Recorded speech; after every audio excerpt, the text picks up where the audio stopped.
রতন টাটাকে তো সবাই চেনেন, কিন্তু রতন টাটাদের বোনেদের চেনেন কি? টাটা ট্রাস্টের অশান্তির মধ্যে এবার মুখ খুললেন রতন টাটার বোনেরা। হ্যাঁ, কখনো ব্যবসায় যুক্ত হতে দেননি। রতন টাটার মৃত্যুর পর ফাঁস পারিবারিক রহস্য। মুখ খুললেন দুই বোন শিরিন ও ডিয়ানা। রতন ভাই কখনো আত্মীয়তার প্রভাব কাজে আনেননি, বিস্ফোরক দাবি টাটার দুই বোনের। টাটা ট্রাস্টে বিভাজনের গন্ধ। প্রয়াত রতন টাটার নীতি এবার ভাঙছে কি, প্রশ্নের মুখে পরিবার। রতন টাটার উত্তরাধিকারের লড়াই শুরু। দুই বোনের খোলা চিঠি ঘিরে চাঞ্চল্য চরমে। ও ছিল মায়ের সবচেয়ে প্রিয় সন্তান। রতন টাটাকে নিয়ে আবেগঘন স্মৃতিচারণ শিরিন জিজিভয়ের। নীতির পথে অবিচল রতন টাটা। পরিবারের কেউ কেন পেলেন না ট্রাস্টের দায়িত্ব, জানালেন বোনেরা। মেহুলি মিস্ত্রি বিতর্কে উদ্বিগ্ন রতনের পরিবার। কি ঘটছে টাটা ট্রাস্টে, দেখুন।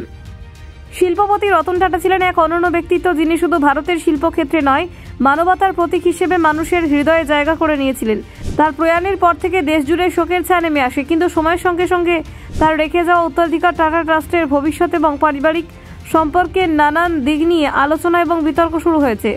এই প্রেক্ষাপটেই তার দুই সৎ বোন শিরিন জিজিভয় এবং ডিয়ানা জিজিভয় সংবাদ মাধ্যমে মুখোমুখি হয়ে তাদের অনুভূতি ও রতন টাটার জীবন দর্শন সম্পর্কে অকপটভাবে কথা বললেন। শিরিন জিজিভয় বলেন, রতন টাটা পরিবারের প্রতি গভীরভাবে অনুরাগী ছিলেন। তিনি কখনো নিজের আপনজনদের অবহেলা করেননি, বরং পাশে থেকেছেন সুখে দুঃখে। তবে এই পরিবারের বন্ধন কখনোই তার পেশাদার সিদ্ধান্তে প্রভাব ফেলতে পারেনি। রতন টাটা সবসময় বিশ্বাস করতেন দায়িত্ব এবং সম্পর্ক এই দুই ক্ষেত্র আলাদা হওয়া উচিত। ডিয়ানা জিজিভয়ও সেই কথা সমর্থন করে বলেন, রতন সবসময় কাজের জায়গায় নৈতিকতাকে সর্বাগ্রে রাখতেন।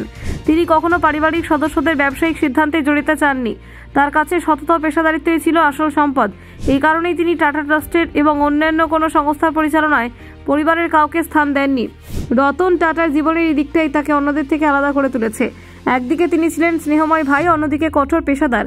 শিরিনের কথায়, ভাই আমাদের সঙ্গে প্রচুর মজা করতো, আমাদের খেয়াল রাখতো, কিন্তু কাজের জায়গায় ওর আলাদা দুনিয়া ছিল। রতন টাটা কখনো নিজের আবেগকে ব্যবসার মাপকাঠি হতে দেননি। তাদের মা সুনু কমিশারিয়াটের সঙ্গে রতনের সম্পর্ক ছিল বিশেষ। শিরিন বলেন, মা ওকে খুব ভালোবাসতেন। নিঃসন্দেহে ও ছিল মায়ের সবচেয়ে প্রিয় সন্তান। হয়তো সেই স্নেহে তাকে মানবিকতা শিক্ষা দিয়েছিল, আর তার ব্যবসায়িক দর্শন অন্যতম ভিত্তি হয়ে ওঠে। রতন টাটা 2024 সালের 9 অক্টোবর প্রয়াত হন। মৃত্যুকালে তার বয়স হয়েছিল 86 বছর। তিনি সারা জীবন অবিবাহিত ছিলেন। তার জীবনে নীরব সঙ্গী তার পরিবার, সহকর্মী ও পোষ্যরা। তার প্রয়াণের পর পরিবার এখন রয়েছেন সৎ বোন শিরিন, ডায়ানা জিজিভয়, ভাই নোয়েল টাটা এবং ভাই জিমি টাটা। নোয়েল টাটা বর্তমানে টাটা ট্রাস্টের চেয়ারম্যান হিসেবে দায়িত্ব পালন করছেন। তবে সাম্প্রতিক সময় বোর্ডে মেহুলি মিস্ত্রির অপসারণ নিয়ে যে বিভাজন দেখা দিয়েছে তা নিয়ে উদ্বিগ্ন রতনের দুই বোন। তাদের মতে, রতন টাটা জীবদ্দশায় কখনো এমন পরিস্থিতি তৈরি হতে দিতেন না, কারণ তার কাছে প্রতিষ্ঠানের সম্মান ছিল সবার আগে। রতনের দুই বোনের বক্তব্যে উঠে আসে তার জীবনের সরলতা, মানবিকতার দিকটি। Bureau report, news prime Times.